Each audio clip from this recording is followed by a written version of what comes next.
सबका रिजल्ट आ गया? हाँ, क्या कैसा रहा सबका रिजल्ट? ऋषु तुम्हारा सुन रहे हैं कि 75% आया। वही तो एक्सपेक्टेशन था कि आएगा अच्छा खासा। हाँ, बिहार बोर्ड, आप लोग का सीबीएसई बोर्ड था क्या? रिजल्ट हाँ बताइए, तो रिजल्ट तो बताइए फिर। और तुम लोग का 80? Good, very good. 90 कुछ कितना है? हाँ ठीक है, वेरी गुड। सबसे ज्यादा स्कॉलरशिप मिलेगा आप लोग 83? 82 ठीक है, बेस्ट। 80 से अब ठीक है, हो सकता है। बाकी 12 में और उम्मीद करेंगे कि और बेहतर कीजिए, सबका 90 से ऊपर रहे। क्या? अच्छा, +2 में कौन सा बोर्ड है आप लोग का? सीबीएसई। तुम लोग का बिहार बोर्ड। 25,000 ले लेना है। बिहार बोर्ड में फर्स्ट डिवीजन लाने पे 25,000 मिलता है, और शायद डिस्टिंक्शन लाने पे और कुछ ज्यादा मिलता है। क्या है उसका, कुछ ऐसा कुछ है ना?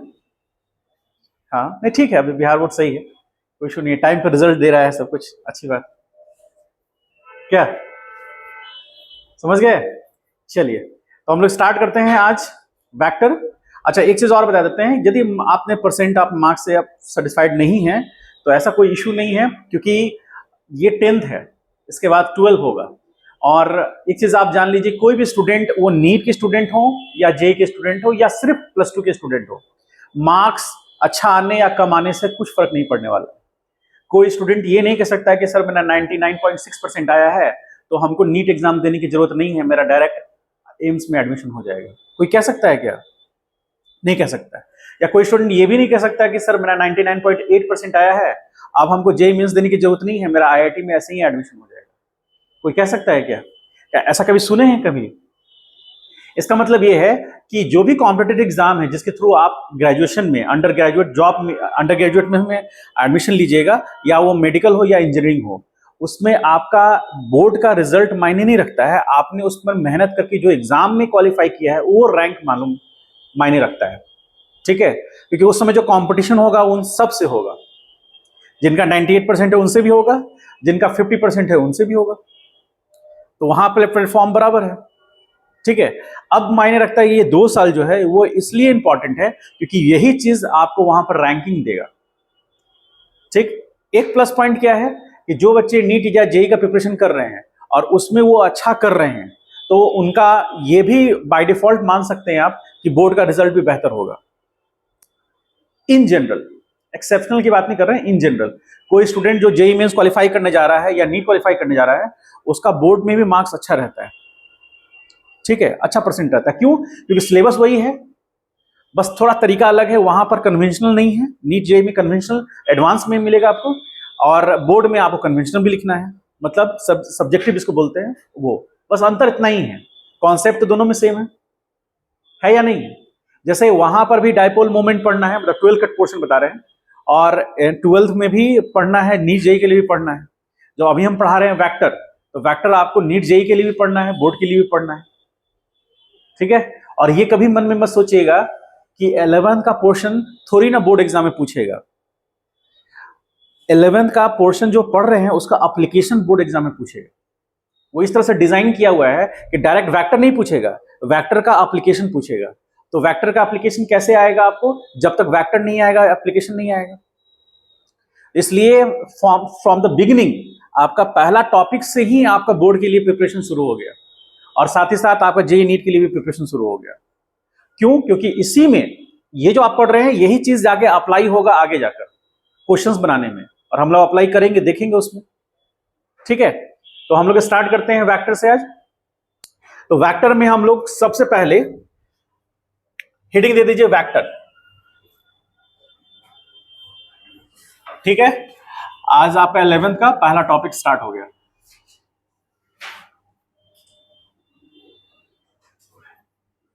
इलेवेंथ का पहला टॉपिक वेक्टर, ठीक है? हेडिंग दीजिए और हम लोग स्टार्ट करते हैं। देखिए क्या कहता है इसमें। वेक्टर हम लोग पढ़ेंगे, उससे पहले वेक्टर टॉपिक में ही उससे पहले हम लोग जानेंगे कि वेक्टर से पहले हमको क्या देखना है। सबसे पहला हमको देखना है फिजिकल क्वांटिटी, जिसको हम लोग बोलते हैं फिजिकल क्वांटिटीज। फिजिकल क्वांटिटीज को ही शॉर्ट में हम लिखते हैं पीक्यू, शॉर्ट में लिख सकते हैं ऐसा, फिजिकल क्वांटिटीज। तो फिजिकल क्वांटिटीज हम पहले भी डिस्कस किए थे आप लोग से, फिर से हम लोग डिस्कस कर रहे हैं इसको कि physical quantities, the quantities which can be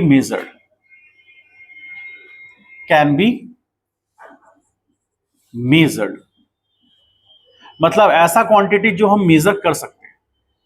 simple, जैसे 3 kg राइस, 3 kg चावल हम मेजर कर सकते हैं, ठीक है। और फिजिकल क्वांटिटी जो है, यानी कि पीक्यू, फिजिकल क्वांटिटी एक्सप्रेस होगा, इट इज एक्सप्रेस्ड, अभी लिखेगा नहीं, सिर्फ देखिए, it is expressed in NU। NU मतलब क्या हुआ बता रहे हैं आपको, हाँ, तो N हो गया न्यूमेरिकल वैल्यू, ठीक, और U क्या हो गया, यूनिट। तो न्यूमेरिकल वैल्यू और उसका यूनिट, ठीक है। तो इसके टर्म में हम किसी भी फिजिकल क्वांटिटी को एक्सप्रेस करते हैं, इसके टर्म में। इसका मतलब कोई फिजिकल क्वांटिटी होगा तो उसमें ये दोनों चीजें होंगी ही होंगी, तय है, ये तय है कि इसके बिना फिजिकल क्वांटिटी एक्सप्रेस नहीं हो सकता। अब इसमें कुछ और भी ऐड होगा तो हम उसको और कुछ नाम देंगे। पहले हम फिजिकल क्वांटिटी को न्यूमेरिकल वैल्यू और उसके यूनिट में ही हम एक्सप्रेस करेंगे। तो जैसे यहां पर एग्जांपल देखें, यहां पर n कितना है, 3, न्यूमेरिकल वैल्यू है ये आपको n बता रहा है, और kg जो है वो u बता रहा है, दैट इज यूनिट। तो k आपका kg जो है वो यूनिट बता रहा है, और जो 3 है वो उसका न्यूमेरिकल वैल्यू बता रहा है। तो एक फिजिकल क्वांटिटी एक्सप्रेस्ड हो गया, ठीक है। इसी में हम बात करें 2 मिनट्स, आप इसको टाइम कह लीजिए, 2 मिनट्स टाइम। तो यहां पर 2 क्या हो गया, न्यूमेरिकल वैल्यू, ये हो गया न्यूमेरिकल वैल्यू, और मिनट्स जो हो गया उसका यूनिट हो गया। तो फिर से हम उसके टर्म में एक्सप्रेस कर रहे हैं। कोई भी एग्जांपल लीजिए, जैसे हम लोग थोड़ा आप धीरे धीरे आगे बढ़ेंगे तो हम बात करेंगे, मान लीजिए ह्यूमन बॉडी, एक मिनट, जैसे ही 96 डिग्री सेंटीग्रेड, ठीक, तो 96 डिग्री सेंटीग्रेड मतलब 96 न्यूमेरिकल वैल्यू, और डिग्री सेंटीग्रेड उसका यूनिट को रिप्रेजेंट कर रहा है। और ये किस में मेजर होता है, किसके लिए मेजर होता है, ये टेम्परेचर के लिए। टेम्परेचर के लिए हम लोग मेजर करते हैं और उसका यूनिट रखते हैं डिग्री सेंटीग्रेड। फ़ारेनहाइट भी होता है, केल्विन भी होता है, लेकिन हम लोग को जो सिलेबस में पढ़ना है इन जनरल, मतलब हम सब की बात नहीं कर रहे हैं, इन जनरल हम लोग डिग्री सेंटीग्रेड को केल्विन में या केल्विन को डिग्री सेंटीग्रेड में कन्वर्ट करके पढ़ेंगे, ठीक है। फ़ारेनहाइट का हम लोग बहुत कम यूज करेंगे, नहीं के बराबर, ठीक है। तो यहां पर भी आपको मिल रहा है न्यूमेरिकल वैल्यू, यूनिट। आप कोई दूसरा एग्जांपल लीजिए जो हमारे लिए अभी मैकेनिक्स में यूज होगा, जैसे 30 मीटर, तो 30 मीटर डिस्टेंस, ठीक है। उसी तरह 40 मीटर पर सेकेंड स्पीड, तो यहां पर भी numerical value unit, numerical value उसका यूनिट, ठीक है। तो उसके टर्म में एक्सप्रेस है, और चूंकि हम मेजर कर सकते हैं इसीलिए उसको NU के टर्म में हम एक्सप्रेस कर रहे हैं। यदि कोई ऐसा फिजिकल क्वांटिटी उसको मेजर नहीं कर सकते, हम उसको पढ़ेंगे ही नहीं, हमारा सिलेबस में नहीं होगा। तो फिजिकल क्वांटिटी को अब हम 2 डिफरेंट पार्ट में डिवाइड कर सकते हैं, ठीक है। जैसे ये फर्स्ट एग्जांपल हो गया, ये फर्स्ट एग्जांपल, ये सेकंड हो गया, ये थर्ड एग्जांपल हो गया, और ये फोर्थ एग्जांपल हो गया। अब हम बात करते हैं कि फिजिकल क्वांटिटी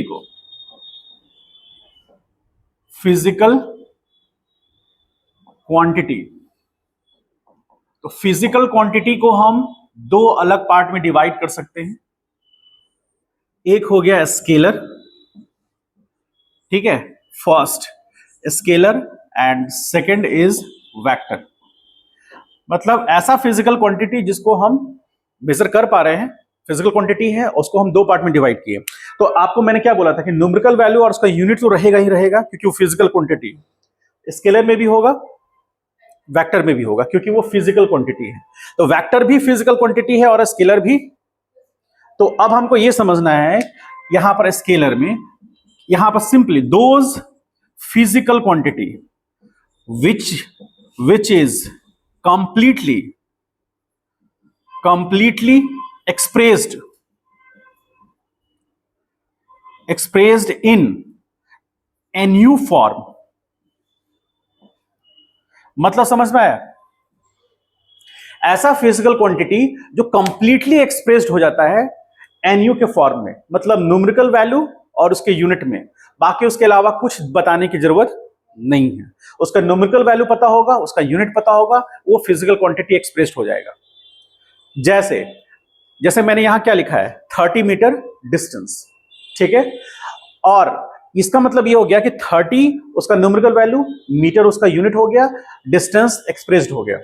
डिस्टेंस को और कोई चीज की जरूरत नहीं है, तो एनयू के फॉर्म में एक्सप्रेस्ड हो गया।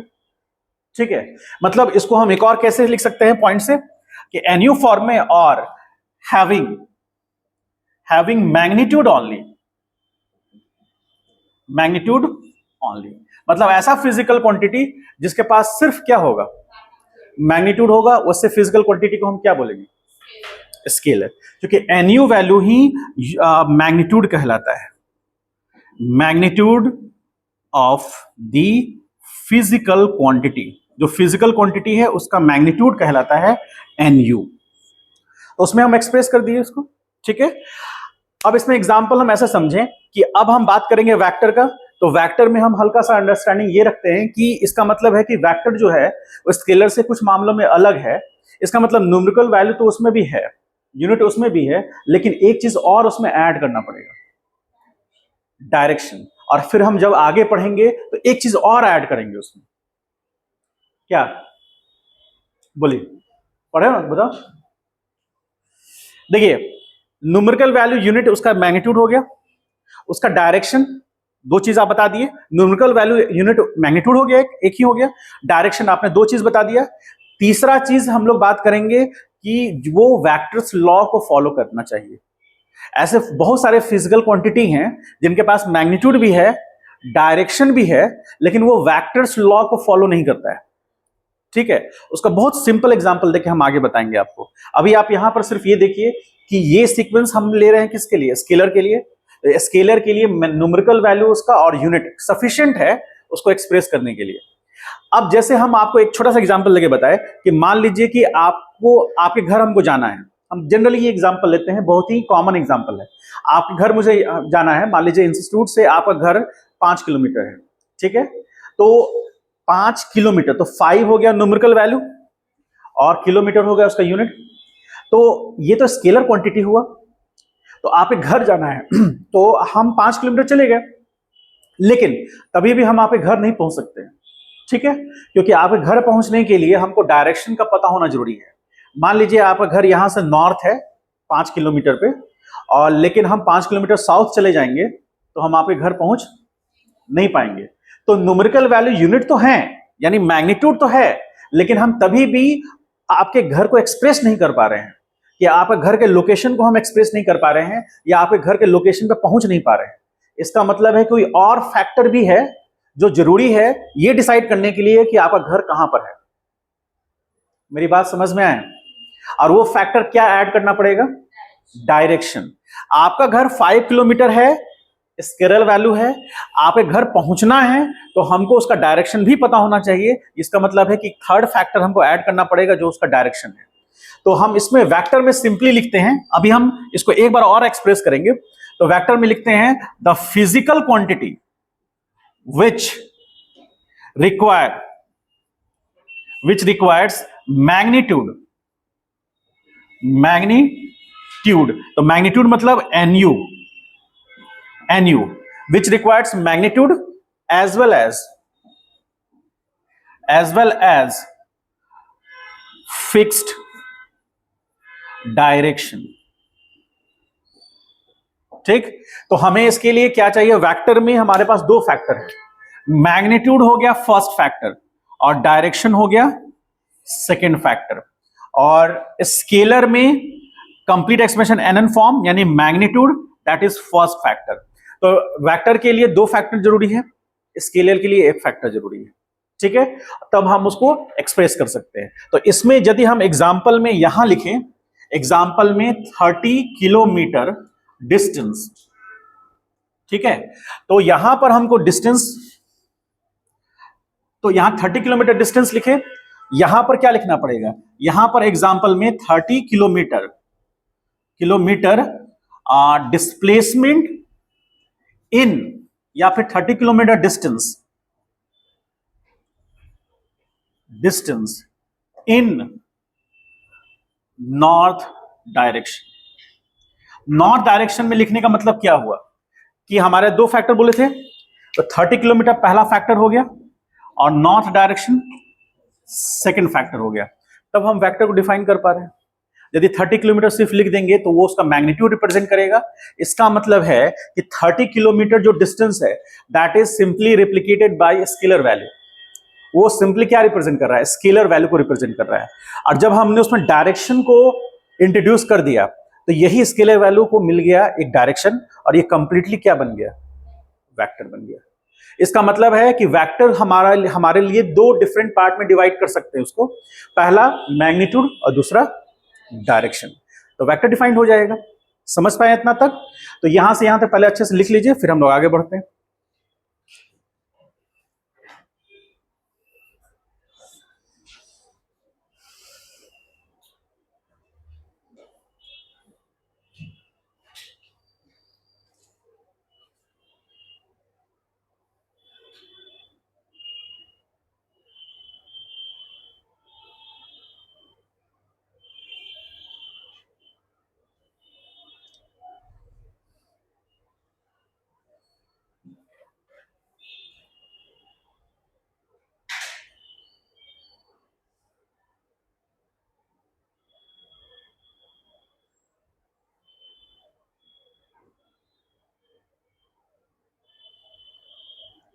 तुम लोग बेंच हिलाना मत, वो कैमरा हिल जाएगा फिर, ठीक है?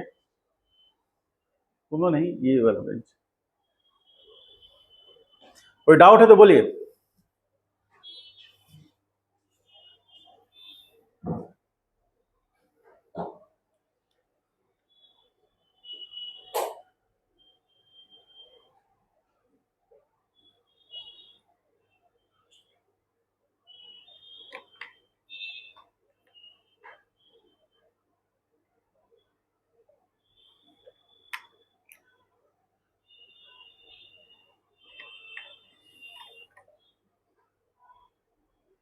तुम्हारी वो फ्रेंड क्या नाम था उसका, सृष्टि, क्या उसका क्या रिजल्ट रहा? हाँ, तुम्हारे एकदम आस ही पास है उसका भी ना। वो पढ़ रही, कहीं एडमिशन ली?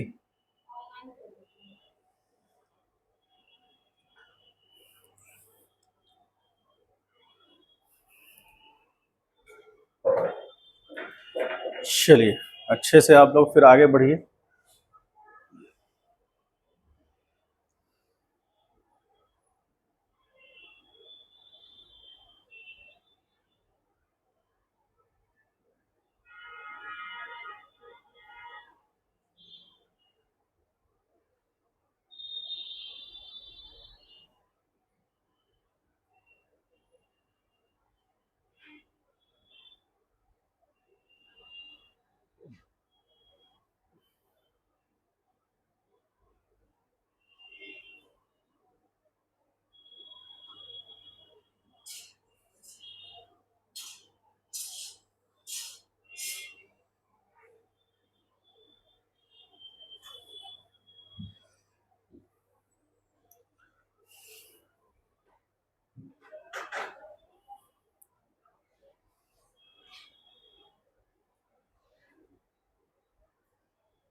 थोड़ा फास्ट लिखिएगा, एकदम लिखने का काम फास्ट।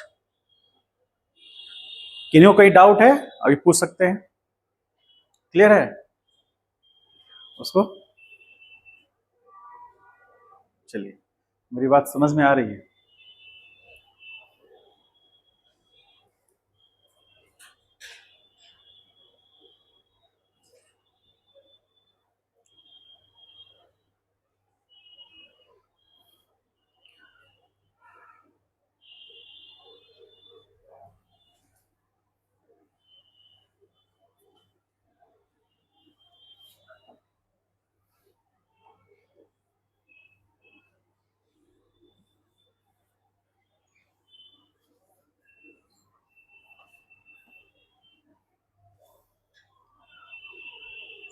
आगे बढ़े, हो गया? चलिए, तो अब हम लोग स्केलर से हल्का टच करता हुआ हम लोग वेक्टर पे आए। अब हम लोग पूरी तरह से वेक्टर पे रहेंगे, ठीक है? पूरा का पूरा सिलेबस अभी आपका ये चैप्टर का वेक्टर पे रहेगा।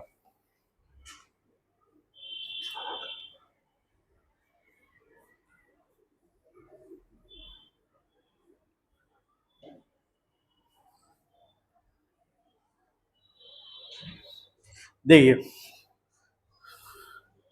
अब छोटा सा एक पॉइंट से हम लोग एक्सप्लेन करते हैं। वेक्टर, वेक्टर उसके पास क्या होगा? फर्स्ट मैग्नीट्यूड, ठीक है? वेक्टर के पास मैग्नीट्यूड होगा, एन यू फॉर्म में होगा, ठीक है? अभी लिखिए नहीं, देखिए यहां पर सिर्फ एक वेक्टर है तो उसके पास क्या होगा? मैग्नीट्यूड, जो कि न्यूमेरिकल वैल्यू और उसके यूनिट के फॉर्म में होगा। सेकंड, डायरेक्शन, डायरेक्शन होगा, ठीक? Third, follow,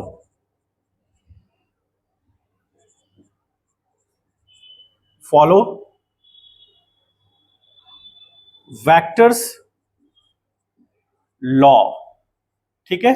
vectors law, follow का एक्सपेलिंग सही लग रहा है? कभी कभी हम ही को कंफ्यूजन हो जाता है, ठीक है? वेक्टर्स लॉ आपके लिए सबसे इंपॉर्टेंट फैक्टर ये है। आप बोलेंगे सर ये ऐसा क्या चीज है जिसको आप डबल स्टार दे रहे हैं, ठीक है? देखिए, इसको आप ऐसे समझते हैं, ये जो थर्ड पॉइंट है इसको समझाने के लिए हम छोटा सा एग्जांपल ये देते हैं कि मान लीजिए आपकी बात करें तो 3 kg प्लस 4 kg, तो सबको जानते हैं क्या होगा? 7 kg, ठीक? 3 एम्पियर प्लस 4 एम्पियर बराबर, ठीक है?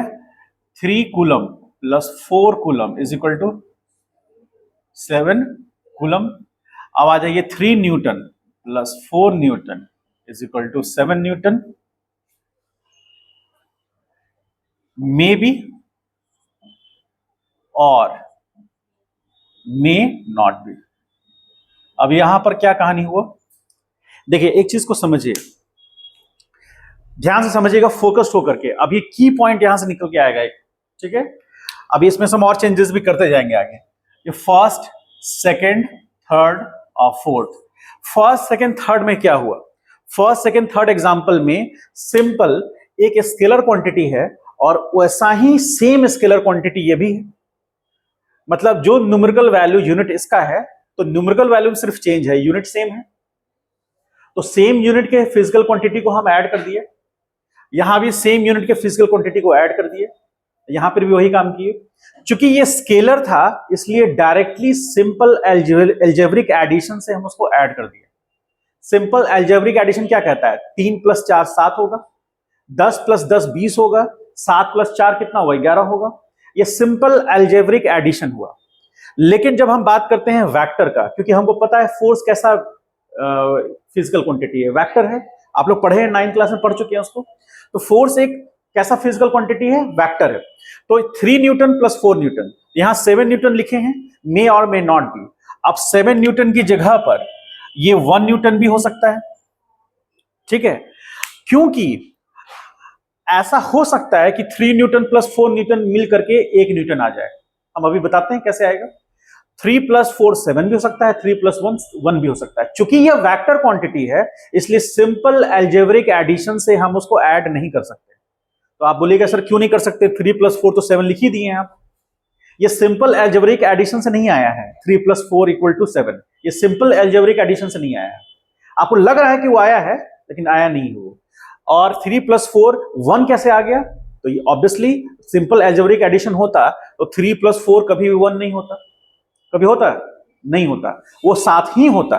तो इसीलिए चूंकि वेक्टर क्वांटिटी, ये फोर्स कैसा क्वांटिटी है, वेक्टर क्वांटिटी है, तो वो तीनों चीज को फॉलो करेगा तभी तो उसको वेक्टर बोलेंगे। इसके पास मैग्नीट्यूड है न्यूमेरिकल और यूनिट वैल्यू में तो है, डायरेक्शन है, फोर्स के पास प्रॉपर डायरेक्शन होता है, आगे हम लोग डिस्कस भी करेंगे उसको, और फॉलो कर रहा है वेक्टर्स लॉ को। ये वेक्टर्स लॉ को फॉलो कर रहा है कि नहीं कर रहा है, उसके अकॉर्डिंग ये रिजल्ट आए। ठीक है, तो जैसे हम आपको पहले भी एग्जांपल दिए हैं, आप मान लीजिए जैसे खड़े हैं, आपका एक फ्रेंड है वो इधर 3 न्यूटन से खींच रहा है, फोर्स लगा रहा है फर्स्ट फ्रेंड, और सेकेंड फ्रेंड भी इसी डायरेक्शन में, डायरेक्शन सेम है, दोनों सेम डायरेक्शन में 3 न्यूटन प्लस 4 न्यूटन दोनों एक डायरेक्शन में फोर्स लगा रहा है।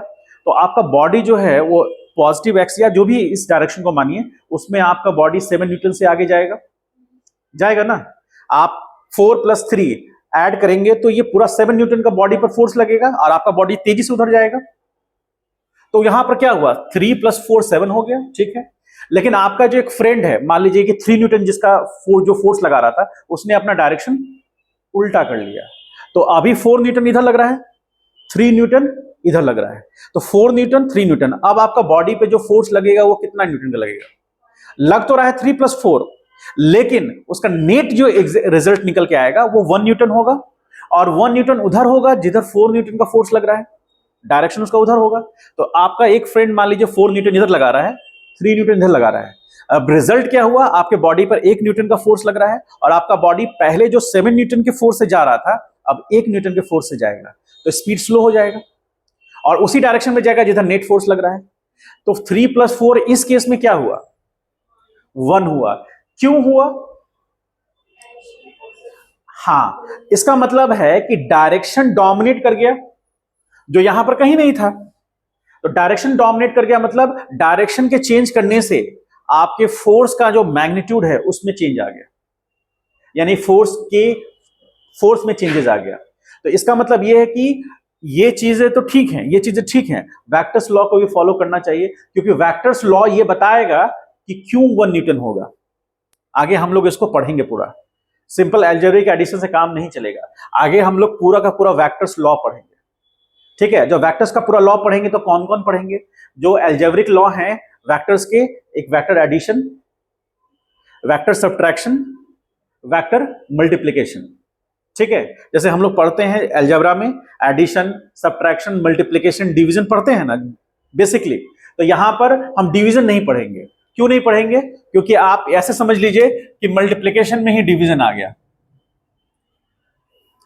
3 × 1/4, आप 3/4 करिए या 3 को 1/4 से मल्टीप्लाई कर दीजिए, तो इसलिए हम लोग को डिवीजन में पढ़ने की जरूरत नहीं है, सिर्फ मल्टीप्लिकेशन से काम चल जाएगा। तो वेक्टर्स, इसमें जो वेक्टर्स लॉ हैं that is vector algebra,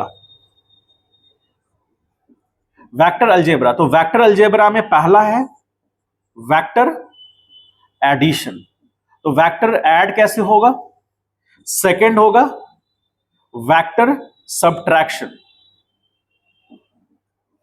vector subtraction, subtract कैसे होगा, थर्ड होगा वेक्टर मल्टीप्लिकेशन, मल्टीप्लिकेशन। तो वेक्टर का मल्टीप्लिकेशन कैसे होगा, ये 3 बेसिक हमारे पास टूल हैं जिससे हम लोग वेक्टर अलजेब्रा को कंप्लीट करेंगे, और यही वेक्टर अलजेब्रा को जो रिप्रेजेंट कर रहा है यही वेक्टर्स लॉ है। इसी में हम लोग अलग अलग लॉ देखेंगे, समझ पाए इस बात को। लेकिन कोई भी फिजिकल क्वांटिटी एक वेक्टर कब होगा, जब ये वो तीनों को फॉलो करेगा। अब जैसे करंट इलेक्ट्रिसिटी, आप लोग चूंकि 10th क्लास में पढ़ चुके हैं इसलिए उसका एग्जांपल ले रहे हैं। करंट इलेक्ट्रिसिटी मान लीजिए, सपोज करें करंट इलेक्ट्रिसिटी, तो करंट इलेक्ट्रिसिटी में क्या खासियत, मान लीजिए कि एक जंक्शन है, तो इधर I1 करंट आ रहा है, इधर से I2 जा रहा है, इधर I3 निकल रहा है और इधर I4 निकल रहा है। ठीक है, तो एक जंक्शन पे चार्ज का एक्युमुलेशन तो होगा नहीं, जितना जंक्शन पे करंट आएगा उतना ही जंक्शन से करंट जाएगा। अब ये डिपेंड कर सकता है कि अलग अलग डायरेक्शन में अलग अलग जा सकता है, वो कोई इशू नहीं है, लेकिन जंक्शन पे कभी भी करंट क्या एक्युमुलेट नहीं होगा, चार्ज एक्युमुलेशन पॉसिबल नहीं है, जो बर्नौली की तरफ से भी आता है। हम बर्नौली थ्योरम पढ़ेंगे जब हम लोग किसको पढ़ेंगे, फ्लूइड मैकेनिक्स। तो उसमें डायनेमिक पोर्शन में जब फ्लूइड मोशन कर रहा है पाइप के थ्रू, तो वहां बर्नौली इक्वेशन फॉलो करेंगे हम लोग। ठीक है, अभी यहां पर आप समझिए, यहां पर हम सिंपल किरचॉफ लॉ या और लॉ को भी फॉलो करके देख सकते हैं। देखिए, जैसे यहां से I1 करंट गया और यहां से I4 निकला, हो सकता है कुछ करंट इधर गया होगा, लेकिन इसको हम यदि समझें तो हम लिख सकते हैं I1 plus I2 is equal to I3 plus I4, ऐसा लिख सकते हैं। ठीक है, तो आप ऐसा समझिए कि इसके पास मैग्नीट्यूड है, मान लीजिए I1 जो है वो 10 एम्पियर है, कह सकते हैं, मान लीजिए 10 एम्पियर है I1। ठीक है, I2 मान लीजिए कि 8 एम्पियर है। ठीक है, तो यहां से ये मान लीजिए 6 एम्पियर है, तो I4 कितना होगा, 18 हो गया ना, 6 माइनस कितना होगा 12, तो 12 एम्पियर होगा। अब आप ये समझिए, दो चीज को ध्यान से समझिएगा, ये जंक्शन पॉइंट है O, तो यहां से करंट आया, तो करंट के पास मैग्नीट्यूड है कितना, 10 एम्पियर, डायरेक्शन है, लेकिन ये स्केलर क्वांटिटी है, देख रहे हैं, डायरेक्ट हम ऐड कर दिए। क्यों है, क्योंकि तीसरा कंडीशन फॉलो नहीं करता है, मैग्नीट्यूड भी है इसके पास, डायरेक्शन भी है, I2 का डायरेक्शन देखिए इधर है, देख रहे हैं, ऐसे एरो बनाते हैं, याद है आप लोग 10th में पढ़े तो एरो बनाए हैं ना, तो एरो क्या रिप्रेजेंट करता है, डायरेक्शन। आप कह सकते हैं, कोई भी आदमी देख कर इसको कह सकता है कि सर करंट जो है ये I1 जो है वो नीचे तरफ फ्लो कर रहा है, I2 जो है वो पॉजिटिव एक्स में फ्लो कर रहा है, और I4 जो है वो नेगेटिव वाई में जा रहा है। आप इस बात को देख के प्रिडिक्ट कर सकते हैं।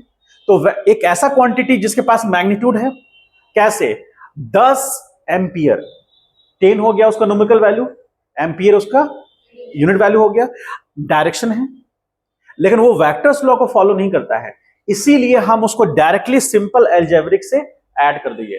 कैसे ऐड किए, तो ये प्लस ये बराबर I3 बस I4 होगा, हम डायरेक्ट ऐड करके उसको निकाल लिए। लेकिन यदि ये वेक्टर होता तो हम ऐसा नहीं कर पाते।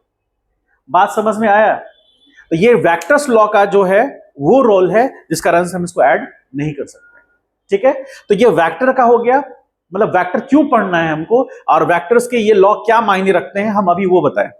अब आपको हम स्टार्ट करेंगे कि वेक्टर दिखेगा कैसा, रिप्रेजेंट कैसा होगा, उसका सिंबॉलिक वैल्यू क्या होगा, और उसका एल्जेब्रिक जो सिंबॉलिक वैल्यू है वो, और उसको रिप्रेजेंटेशन कैसे करेंगे, वो हम लोग डिस्कस करेंगे अभी। ठीक है, इसको लिख लीजिए।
आगे बढ़े।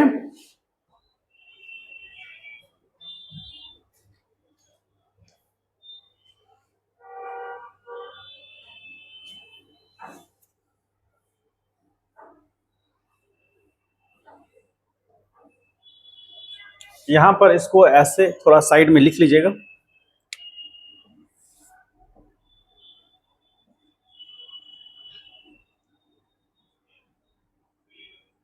स्केलर एडिशन है ये, ठीक है, और ये क्या है, वेक्टर एडिशन है। तो वेक्टर एडिशन और स्केलर एडिशन में हल्का सा आपको डिफरेंस समझ में आ गया होगा, है ना। स्केलर एडिशन सिंपली ऐड हो जाएगा, माइनस है तो सीधे माइनस हो जाएगा। जैसे 10 ampere minus 4 ampere, 6 ampere current मिलेगा आपको।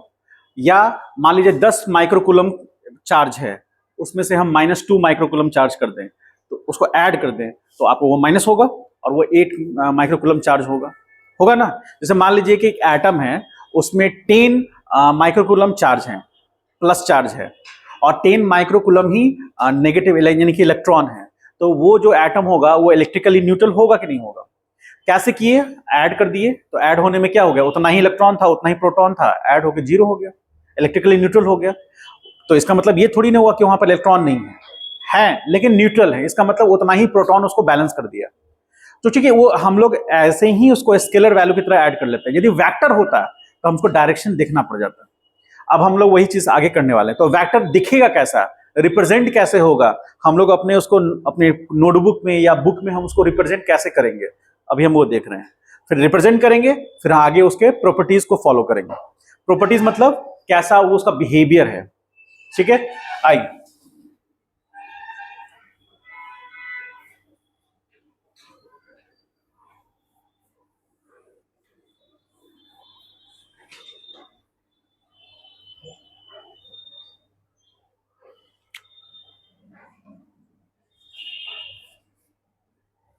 Representation of vector, representation of vector यानी कि वेक्टर को हम रिप्रेजेंट कैसे करेंगे, ठीक है। अपने नोटबुक पर या बुक में हम कैसे उसको जानेंगे, ठीक है।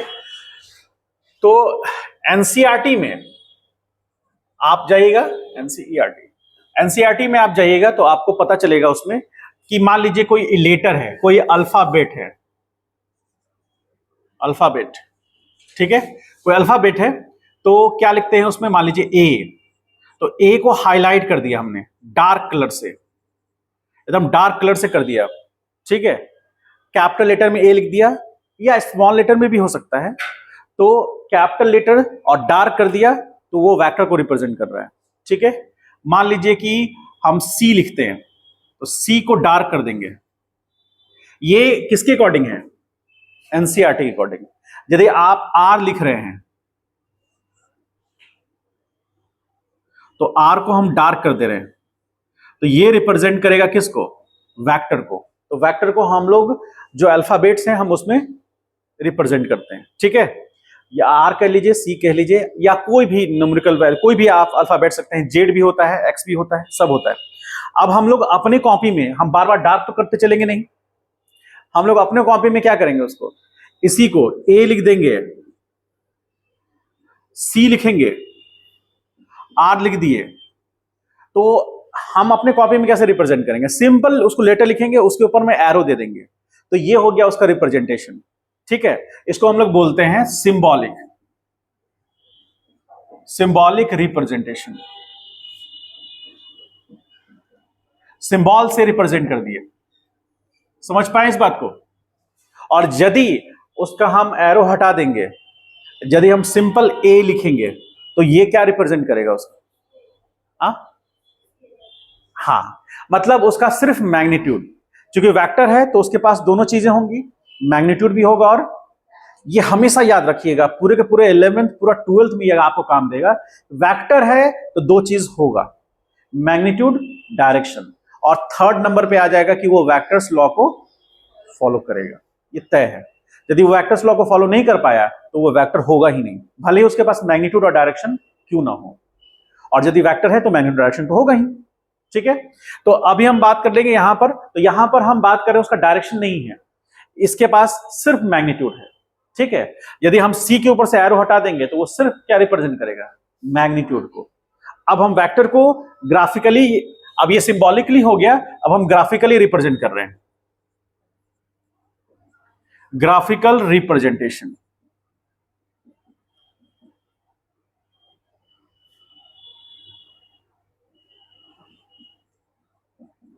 ग्राफिकल रिप्रेजेंटेशन देखिए, मान लीजिए हमने एक वेक्टर ऐसे ड्रॉ किया, लाइन, लाइन सीधा नहीं हो रहा है, सीधा होगा तो बताइएगा आप लोग, सीधा है, नहीं है सीधा, यहां से देखने में सीधा लगता है लेकिन सामने से नहीं लगता। अब लिख रहा है, ठीक, चलिए देखिए यहां पर,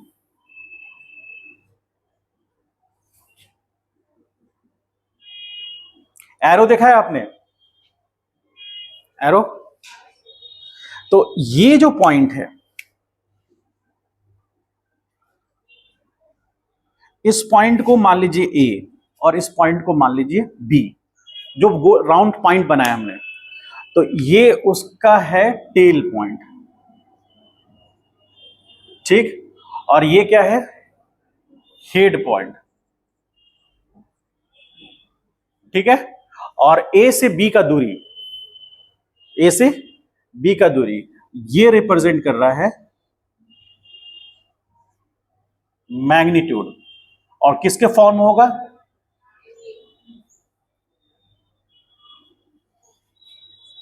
ये लेंथ रिप्रेजेंट कर रहा है उसका मैग्नीट्यूड, और हेड क्या रिप्रेजेंट कर रहा है,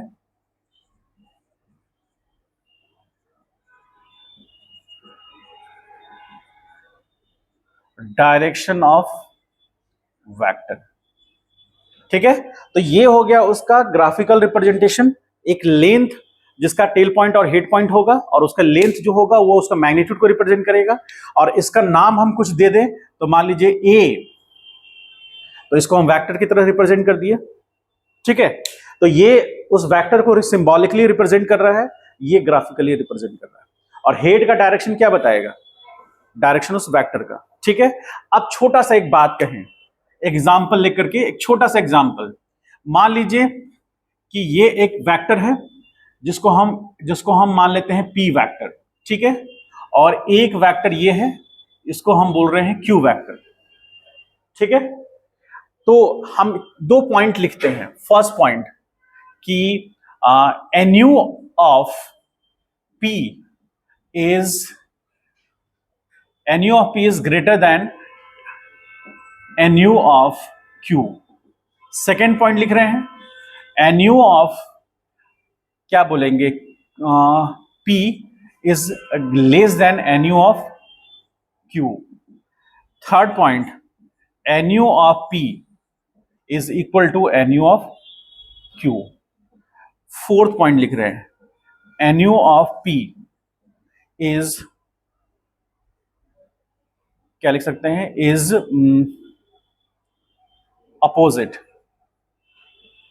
opposite to nu of Q.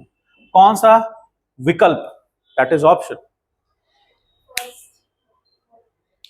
NU of P is greater than, लिख सकते हैं ये, एनयू मतलब उसका मैग्नीट्यूड, तो मैग्नीट्यूड किसका ज्यादा लग रहा है आपको, पी का, और ये स्टेटमेंट ही गलत है। स्टेटमेंट क्या कर रहा है, nu of P is opposite to nu of Q, तो एनयू तो मैग्नीट्यूड हो गया ना, तो मैग्नीट्यूड अपोजिट नहीं हो सकता ना, डायरेक्शन अपोजिट हो सकता है, तो ये स्टेटमेंट ही गलत है ये तो। और ये तो आपको देख के लग ही रहा है कि इसका तो क्यू का वैल्यू ज्यादा नहीं है, छोटा है उससे, इसलिए पहला ऑप्शन। अब आप इससे पता कर सकते हैं इसको रिप्रेजेंट कैसे करेंगे हम, ये तो आप देख रहे हैं, रिप्रेजेंट कैसे करेंगे कि mod of P vector, mod मतलब मैग्नीट्यूड, क्योंकि मॉड के अंदर का कोई भी वैल्यू नेगेटिव नहीं हो सकता है। पढ़े हैं मॉड, 10th में पढ़ना है आप लोग को, पढ़े हैं ना, नहीं पढ़े हैं, 10th में नहीं है, तो मैग्नीट्यूड किसने बोल दिया अभी, किसने बोला, तुम बोली, तो पढ़ी हो, कैसे कैसे बताइए। हाँ, ओवरव्यू था, ये नहीं बोलना है कि सिलेबस में नहीं था सर, हमेशा क्या बोलना है, सर को याद नहीं। नहीं समझे? तुम पढ़े हो मैग्नीट्यूड? तुम 10th में पढ़े थे इसको? ये तो पढ़ा था, तुम पढ़ी थी तुम लोग? हाँ, ये अच्छा है। चलिए कोई बात नहीं, नहीं पढ़े हो या पढ़े हो इतना समझ लीजिए, मॉड एक ऑपरेटर है, ठीक है, जैसे साइन थीटा तो साइन ऑपरेटर है, ठीक है। तो मॉड एक ऑपरेटर है, वो ऑपरेटर क्या करता है कि किसी वैल्यू में लग करके ना, यदि उसका नेगेटिव वैल्यू भी है तो उसको पॉजिटिव कर देता है। जैसे -3 का मॉड लगाएंगे ना तो रिजल्ट हमको 3 मिलेगा, ठीक है। तो मॉड का मतलब ये हो गया कि किसी भी वैल्यू को पॉजिटिव कर देना, या यदि उसका वैल्यू मिनिमम हो सकता है तो 0 कर देना।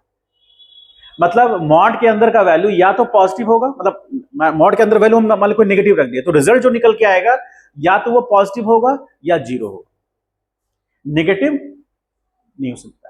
तो मैग्नीट्यूड का नेगेटिव होने का कोई मीनिंग नहीं है। मैग्नीट्यूड का नेगेटिव होने का मीनिंग है कि जैसे आप बोलेगा, जैसे हम आपको पहले भी एग्जांपल दिए कि आप दुकान में गए और आप बोले कि हमको 2 लीटर दूध चाहिए, ठीक है, तो 2 लीटर, 2 हो गया न्यूमेरिकल वैल्यू, लीटर उसका यूनिट, तो 2 लीटर दूध चाहिए और आप बोलेगा कि हमको नॉर्थ डायरेक्शन में चाहिए, तो उसका कोई मीनिंग है? बेचारा उसका दुकान जो है वो साउथ में है, आप उससे मांग रहे हैं नॉर्थ में, वो तो आपको ऐसा मारेगा, क्या बोलेगा तुम पहले अपना तबीयत ठीक कर लो, साइड हो जाकर बैठ जाओ। कोई दूसरा वो आदमी आएगा, उसको लेते हुए देखेंगे, वो उसको कोई फर्क ही नहीं पड़ रहा है, वो 2 लीटर दूध लेके चला गया, तब आपको क्या एहसास होगा कि मैग्नीट्यूड ये ऐसा क्वांटिटी है जिसके लिए डायरेक्शन की जरूरत नहीं है। तो मेरा कहने का मतलब ये कि न्यूमेरिकल का वैल्यू अंदर जो है, मॉड के अंदर का जो भी वैल्यू है वो नेगेटिव नहीं हो सकता, और मैग्नीट्यूड भी नेगेटिव नहीं हो सकता, या तो मैग्नीट्यूड पॉजिटिव होगा या 0 होगा। तो इस तरह से रिप्रेजेंट करते हैं हम उसके मैग्नीट्यूड को। इसको रिप्रेजेंट करते हैं मैग्नीट्यूड, इसको ऐसे लिख लीजिएगा यहां पर,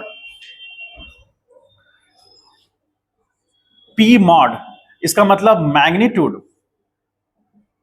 मैग्नीट्यूड ऑफ वेक्टर पी, ठीक। यहां पर यदि हम मॉड क्यू लिख दें तो मॉड क्यू मतलब हम एरो दिए तो ये वेक्टर हो गया, ठीक है ना, जैसे बोले थे ना ये एरो तो वेक्टर हो गया, तो वेक्टर तो है, लेकिन यदि इसके आगे मॉड लगा दिए या दोनों चीज हटा दिए, ये लिखिए या ये लिखिए, दोनों क्या रिप्रेजेंट कर रहा है? मैग्नीट्यूड रिप्रेजेंट कर रहा है, magnitude of vector Q. Vector Q के मैग्नीट्यूड को हम ऐसे भी रिप्रेजेंट कर सकते हैं, या सिंपल दोनों चीज हटा दें, मॉड भी हटा दें और एरो भी हटा दें, तो हम उसको इस तरह से रिप्रेजेंट कर सकते हैं। जैसे P है तो P को हम मॉड ऑफ P लिख सकते हैं या सिंपली P लिख सकते हैं। ये दोनों चीज किसको रिप्रेजेंट कर रहा है? मैग्नीट्यूड को कर रहा है, ठीक है। यदि किसी वेक्टर के ऊपर में एरो नहीं है, इसका मतलब है कि वो उसके मैग्नीट्यूड को रिप्रेजेंट कर रहा है। समझ गए? आगे हम और डिटेल में बताएंगे आपको, उसके लिए नहीं टेंशन लेना है आपको। यहां पर इसको ऐसे लिख सकते हैं आप कि mod of P vector is greater then mod of, तो मॉड रिप्रेजेंट कर रहा है उसके मैग्नीट्यूड को, तो यहां पर पी वेक्टर का मैग्नीट्यूड ज्यादा है किससे? क्यू से।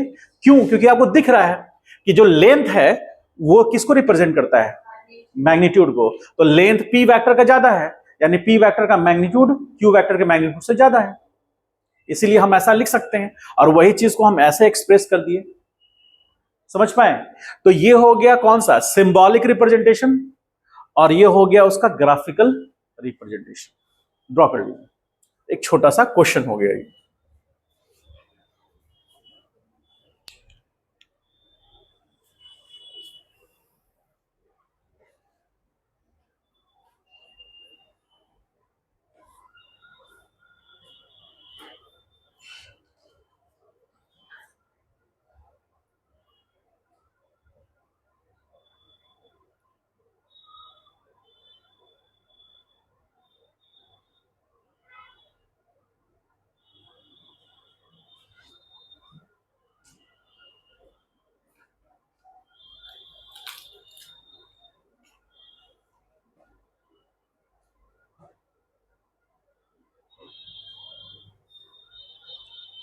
क्लियर है?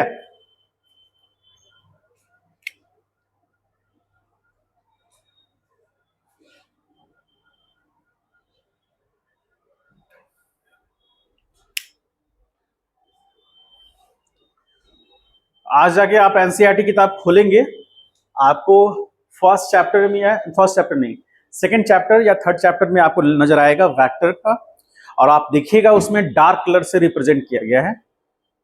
ठीक है, तो डार्क वाला जो है वो वेक्टर है।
बायो कितने बजे से है? 12:13 से 12:15 से बायो,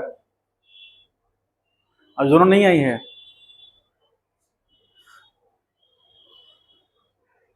थोड़ा सा बातचीत करना, नंबर है ना? नंबर नहीं लियो वो करीना और उसका खुशी का, हाँ तो उससे बातचीत करना। थोड़ा रिजल्ट ठीक नहीं रहा है उन लोग का, थोड़ा सा डिसअपॉइंटेड है, कल मिली थी मेरे से। हम वही बात बोल रहे हैं कि रिजल्ट उतना मायने ये नहीं रखता है, आपको एग्जाम क्वालिफाई करना है वो सबसे मायने रखता है। पढ़िए 2 साल, थोड़ा बोलना उन लोग को, ठीक है, कि सर पूछ रहे थे, कल आई थी मिलने के लिए।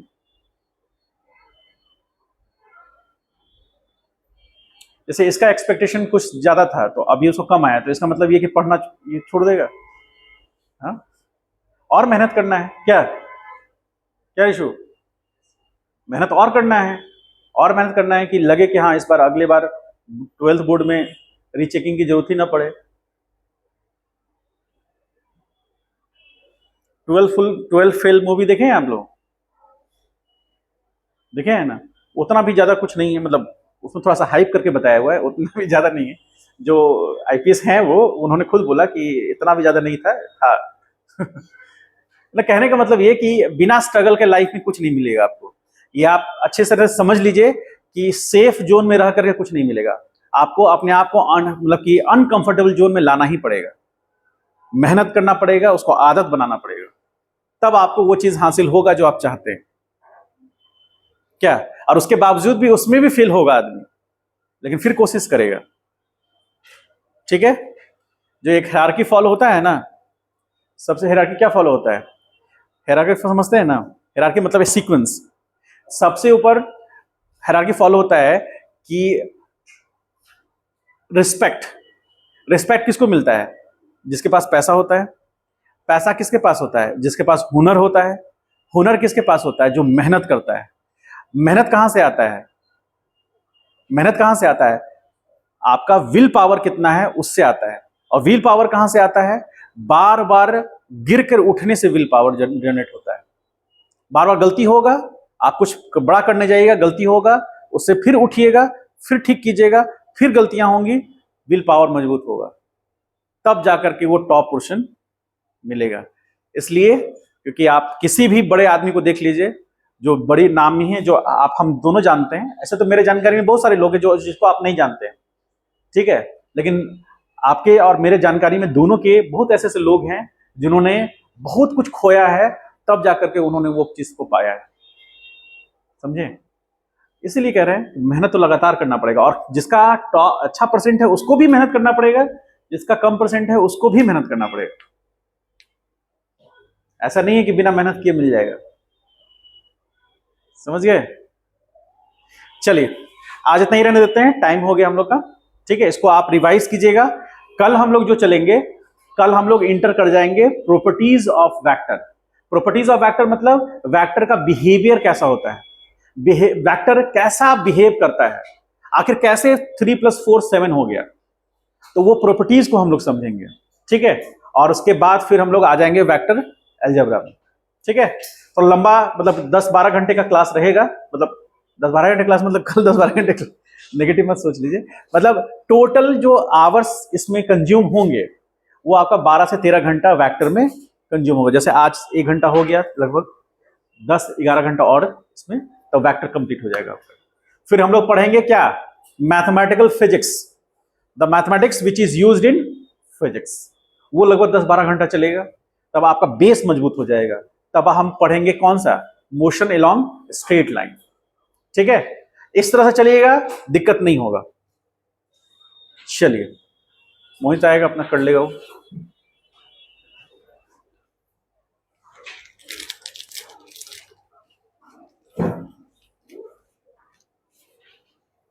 दो मिनट बैठे रहिए, तो देखिए कहां तक पहुंचे हैं।